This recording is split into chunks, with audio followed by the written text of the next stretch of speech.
In 1876, the Long Branch Saloon in Dodge City served a meal that would turn your stomach today.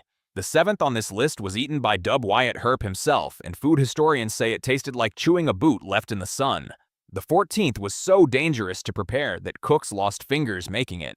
The third, the dish that outlaws and lawmen actually agreed on, was something your grandmother would recognize instantly even if the recipe would shock her. Here's what the dime novels never told you.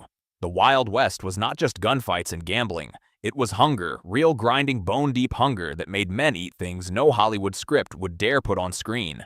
Because here's the truth. When Jesse James rode into a Kansas saloon after 3 weeks on the trail, he was not ordering a steak.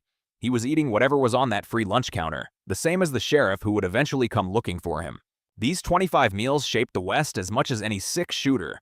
Let us count them down. Number 25, hardtack and whiskey gravy. Hardtack with bacon fat and whiskey. Before a cowboy ever reached a saloon, he survived on hardtack. Those pale square crackers about 3 inches across were baked so hard they broke teeth and had to be soaked before swallowing. Army surplus hardtack flooded the frontier after the Civil War, selling for pennies a pound at trading posts. A single biscuit could sit in a saddlebag for years without spoiling because there was simply nothing in it for bacteria to eat.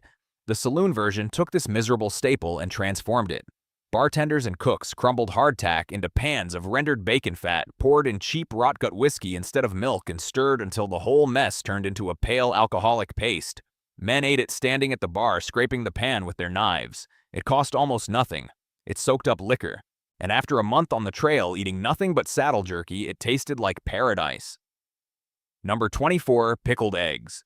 Every saloon in the American West kept a large glass jar sitting at the end of the bar. Inside floated pale, ghostly eggs bobbing in a brine of vinegar salt and beet juice. These were pickled eggs, and they were the original free bar snack placed there deliberately to make customers thirsty, so they would keep buying drinks. The eggs came from local farms, boiled hard and submerged in brine for at least 2 weeks. The vinegar turned the whites rubbery and the yolks green at the edges. The taste was sharp, sulfurous, and deeply savory. Cowboys ate them by the handful because they were free, and free mattered when a man was nursing his last nickel.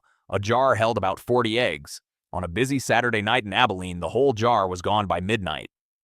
Number 23, son of a gun stew. Do not let the polite name fool you. The cowboys called it something considerably less printable, and the name told you exactly what was in it. When a calf was slaughtered on the trail, the chuck wagon cook used every single part of the animal. Heart, liver, tongue, kidneys, sweet bread, and the marrow gut. The tube connecting the two stomachs were all thrown into a single enormous iron pot with wild onions, whatever peppers could be found, and enough water to cover the lot. The marrow gut gave the stew its distinctive richness, almost creamy in texture because it was packed with partially digested milk from young calves. Trail hands consider this the finest stew on the frontier. When cowboys finally reached a saloon in Dodge City or Abilene, some demanded the cook make a version. A few saloons actually put it on the menu. Those that did were packed every night. Number 22, spotted pup. Here's the first surprise on this list. The toughest men in the West, the Deavers who pushed longhorn cattle 1,000 miles across open prairie, had a weakness. They craved rice pudding. They just would not call it that. Spotted pup was sourdough rice, cooked slowly in a Dutch oven with raisins stirred in. The dark raisins scattered through the white rice, giving the dish its name. Chuck wagon cooks made it with whatever sweetener they had. Sometimes cane sugar, sometimes sorghum molasses, occasionally nothing but the natural sweetness of the raisins themselves. Saloons that offered spotted pup as a dessert could charge a full dime for a bowl twice the price of most dishes on the menu. Cowboys ate it in complete silence, which was the highest possible compliment on the frontier. Number 21, canned peaches. The first transcontinental railroad changed what Americans ate forever. By 1870, canned goods manufactured in Baltimore and San Francisco were reaching saloons and trading posts across Kansas, Texas, and New Mexico. And nothing, not whiskey, not steak. Nothing was more prized in a frontier saloon than a can of peaches. The syrup was thick and sweet, almost alcoholic in its intensity. After months of dried beans and salt pork, men paid 50 cents for a can of full day's wages for a cowhand and ate the peaches with their fingers right out of the tin. They then drank the syrup from the can like it was a fine wine. Court records from Abilene in 1872 document at least 2 fistfights that started over the last can of peaches on a saloon shelf. Food historians have found this pattern repeated across the frontier. A tin of peaches was not a luxury. It was a lifeline. Number 20, prairie dog. Eat what you can catch. That was the iron law of the frontier, and prairie dogs were everywhere. An acre of Kansas grassland might hold 100 of them. Buffalo hunters and outlaws hiding from posies in open country learned quickly that prairie dog tasted remarkably close to chicken, particularly when you were hungry enough. The preparation was crude but effective. Skin the animal gut, skewer it on a stick, and hold it over a fire until the fat rendered out and the skin crisped. Saloon cooks who found themselves short of proper meat roasted them in large batches, chopped the meat fine, and stretched it through stews and pies. Doc Holliday reportedly ate prairie dog stew somewhere outside of Tombstone in the winter of 1880. He was known to have complained it needed more salt. Number 19. Buffalo tongue first pattern break. Here is where the Wild West diet becomes genuinely disturbing. In 1870, the United States was home to an estimated 30 million buffalo. By 1890, fewer than 1,000 remained. The hunters who accomplished this near extinction were not primarily after hides. They were after tongues. Buffalo tongue was considered the greatest delicacy of the American frontier. A single tongue smoked, salted, and packed in brine, sold in St. Louis or Chicago restaurants for more than $1 at a time when a cowboy earned $30 a month.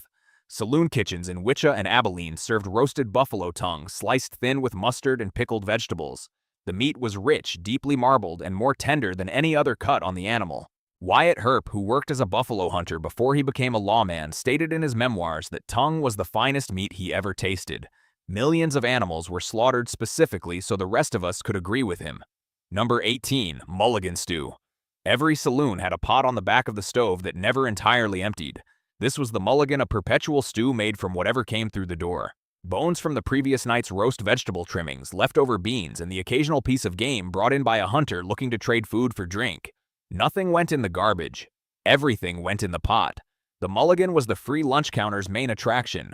Under the Free Lunch Act, an informal understanding that operated across the frontier, any man who bought a drink was entitled to eat from the counter. The mulligan was always there, always hot, and always mysterious. A bowl contained layers of the week's history in every spoonful. Lawmen and outlaws alike ate from the same pot. Jesse James is documented eating at saloon lunch counters in Missouri on multiple occasions. The sheriff may have been sitting 3 stools down. Number 17. Tamales. In Texas, New Mexico, and Arizona, the food culture was not English or Irish. It was Mexican, and nowhere was this more visible than at the saloon kitchen. Tamales mosao, packed around spiced pork or beef and steamed in corn husks, were sold at the saloon counter for a penny apiece. A hungry man could eat 10 for a dime.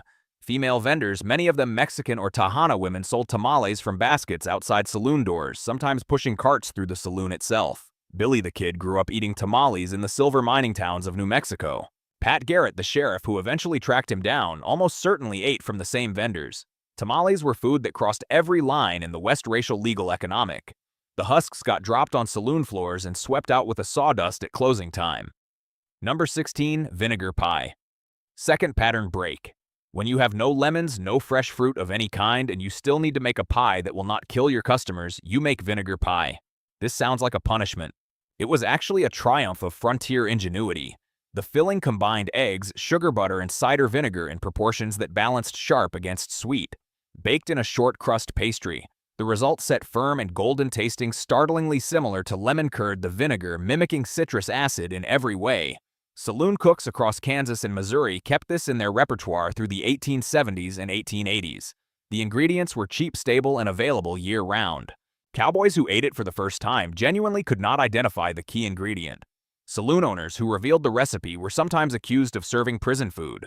The ones who stayed quiet kept their customers coming back for more. Number 15. Pinto beans. A pound cost 3 cents in 1875, and it fed 5 grown men. Saloon cooks soaked them overnight, simmered them for hours with salt pork and dried chili peppers, and served them with cornbread. The beans absorbed everything in that pot until each one carried an intensity of flavor that took all day to build. On the free lunch counter, a bowl of beans kept men from drinking on an empty stomach that was both charitable and entirely commercial. Number 14. Bear meat. A single grizzly weighed 800 pounds and fed a saloon for 3 days. The problem was that hunting one required either extraordinary marksmanship or extraordinary recklessness, and sometimes both. Mountain men sold grizzly to saloons for 20 cents a pound when beef was 8 cents a pound. The fat was arguably more valuable than the meat. It was used for cooking, leather preservation, rifle maintenance, and in at least one documented case, hair tonic. Every saloon cook kept a sourdough starter treated with more care than most of the saloon's human occupants. Baked in a Dutch oven, the biscuits came out golden outside, hollow inside, with a sour tang that cut through the heaviness of everything else on the plate. A cook who could turn out a 100 perfect biscuits before 6 o'clock in the morning was more valuable than a good bartender. Both Bat Masterson and Wild Bill Hickok had strong opinions about biscuit quality. The biscuits generally won the argument. Number 12, chili con carne. Third pattern break. The debate about who invented chili is the longest-running food argument in American history, and it almost certainly started in a saloon. The frontier version bore no resemblance to modern canned chili. Dried beef, not fresh. Chili paste ground on a matati stone, not powdered. Dark brick red. Intensely flavored, almost completely dry. No tomatoes, no beans. Beans were added later and immediately caused a controversy that continues to this day. The Texas state legislature has officially weighed in. They were not joking. A skilled hunter could take a deer within a few miles of any frontier town, which meant venison showed up on saloon menus year-round. The meat was lean, so saloon cooks cut the backstrap thick, pounded it flat, and fried it fast in rendered lard, then delays the pan with cheap whiskey and onions. Cowboys accustomed to trail jerky ate it with visible emotion. Outlaws on the run specifically sought out saloons known to serve fresh game. A man cannot ride hard on 3 days of beef jerky and raw fear alone. Number 10, oysters. The most surprising item on this list by a considerable distance. In the 1870s, raw oysters were being eaten in saloons in Abilene, Dodge City, and Tombstone, hundreds of miles from any ocean. The railroad made it possible. Freshly shucked oysters packed in ice arrived from Baltimore within 3 days. Saloons charged $1 for a dozen when whiskey was a nickel. A single oyster shipment in Abilene sold out in 4 hours. Men who had been on the trail for months went almost irrational in the presence of cold, briny oysters. Wyatt Earp's Dodge City had at least 2 oyster saloons running simultaneously. Number 9, liver and onions. Fourth pattern break. The meal law men and outlaws ate more than any other, and the reason tells you something true about the frontier. Beef liver cost almost nothing because nobody wanted it. Saloon cooks fried it fast in cast iron with caramelized onions until the outside turned dark and the inside stayed tender. Get it wrong and it turned to leather. Get it right, and it was one of the finest meals on the frontier for 15 cents. Pat Garrett ate liver and onions. So did John Wesley Hardin, who reportedly killed 42 men. They may have eaten it in the same saloon on different nights. That is the Wild West. Nobody films. Number 8, rattlesnake. On the plains of Texas and New Mexico, a rattlesnake crossing your path was not a threat. It was lunch. Skinned, gutted, roasted over coals until the exterior charred slightly. The taste was mild, genuinely similar to white meat chicken. Saloons in border territories offered it as a novelty, and Eastern tourists on the Transcontinental Railroad paid premium prices for the story. Cowboys who ate rattlesnake out of necessity were uniformly unimpressed by people who ate it for entertainment. The snake did not notice the difference either way. Number 7, cornbread. Not one saloon in the history of the frontier did not make cornbread. It was baked in cast iron skillets, in Dutch ovens, and in fireplace-baked kettles. The frontier version was not sweet. The basic ingredients were stone-ground cornmeal, lard salt, and water. It was dense and slightly gritty, powerful enough in flavor that it made plain water taste like something. Men packed it in their coat pockets when they left the saloon. For many of them, it was the last thing they ate before they rode out and did not come back. Number 6, steak. At the end of a 3-month cattle drive, cowboys had money and wanted steak. Not every saloon could deliver one worth eating. Longhorn beef was lean and tough from thousands of miles of walking. The best cooks aged it in a cold back room, then cooked it over messed wood, which burned hotter than anything else and left a smokiness that became the defining flavor of Texas beef. A proper saloon steak in Dodge City in 1875 cost $50. That was 2% of a cowboy's entire monthly salary, and they paid it without hesitation. Number 5, salt pork and gravy. The most democratizing food in the American West was not the Colt revolver. It was salt pork. Outlaws carried it in their saddlebags. Army quartermasters ordered it by the ton. Saloon cooks sliced it thick, fried it until the edges crisped, made a roux in the rendered fat, and poured the gravy over biscuits, cornbread, or potatoes. Period. Diaries from the Kansas frontier mention this dish more than any other single meal. It shows up in the recorded last meals of at least 3 condemned outlaws. They knew what they were doing. Number 4, bread pudding. Every saloon had stale bread because frontier air dried it within a day. The solution was bread pudding. Sourdough torn and soaked in eggs, whiskey sugar, and dried fruit. Baked in a Dutch oven with a whiskey butter sauce pooling in the corners. It cost almost nothing. Diners who had eaten bread pudding in New Orleans said the frontier versions were comparable when the whiskey sauce was good. Saloons were not likely to be stingy with the whiskey. Number 3, buffalo hump roast.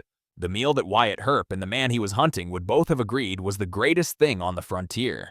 The hump above the buffalo's shoulders was packed with fat and connective tissue that broke down over 8 hours of roasting into something more tender and more intensely flavored than any domestic beef. The smell reached the street and brought men in from 3 blocks away. Court records from Tombstone in 1881 document 2 men fined for fighting over the last portion. The judge found in favor of the hungrier-looking plaintiff. Not the components separately, the combination. Picture a bowl of pinto bean salt pork floating in the liquid, a wedge of cornbread on the side, and a tin cup of black coffee perched above the bowl. This combination appeared in saloon ledgers from Dodge City to Tombstone more often than any steak, any roast, any game pie ever listed on the wall. It cost a nickel. That mattered. A cowboy who had just blown a month's wages on cards could still afford it.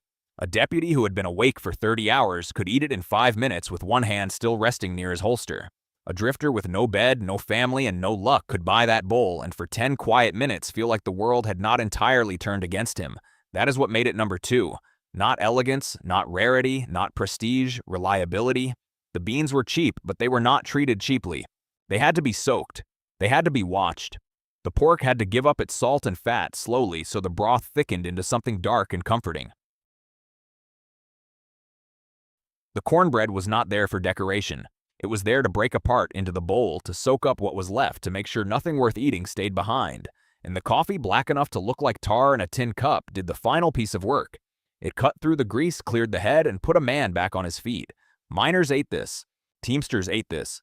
Lawmen ate this. So did gamblers who had spent all night under gaslight, and women working saloon kitchens who grabbed a quick bowl between rushes. This was not celebration food. This was survival food with manners. It was the meal that kept a town moving. And yet even that was not number 1, because there was one meal that sat deeper in frontier memory than anything else. One meal that did not just feed the West, but explained it. Number 1, shepherd's pie made with whatever the day would allow. Not the polished version you see in modern cookbooks. Not a neat dish in a white ceramic pan with perfect ridges of mashed potato browned under an oven flame.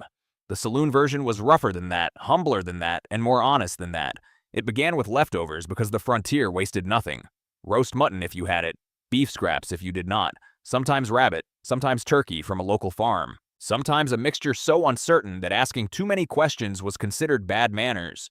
The meat was chopped fine with onions and whatever vegetables were available, carrots if a wagon had come through, turnips if the season had been kind, dried peas rehydrated in the back kitchen. Then came gravy, thickened in cast iron, salty and dark, and strong enough to hide yesterday inside today. Over that went mashed potatoes, not delicate, not whipped, but dense, and filling spread with a spoon and roughened on top so the crust would catch color in the oven. Then the whole thing baked until the edges sputtered. That smell did something to people. It stopped conversation. It turned heads. It reached through tobacco smoke, whiskey fumes, wet wool horse sweat, and coal dust, and reminded half the room of somewhere else. A mother's table in Missouri, a farmhouse in Yorkshire, a winter kitchen in Lancashire, a boarding house in Boston. The Wild West was full of men pretending they had cut themselves free from the old world. Shepherd's pie exposed the lie in seconds. Under the bravado, under the revolvers, under the trail dust, many of them still wanted the same thing: hot food that looked like home. That was its power. It crossed class lines the same way chili crossed territorial ones. British immigrants knew it. Irish laborers knew it. Railroad men knew it. Saloon owners knew that if the weather turned cold and they had a pan of shepherd's pie near the stove, they would sell every portion before the lamps burned low.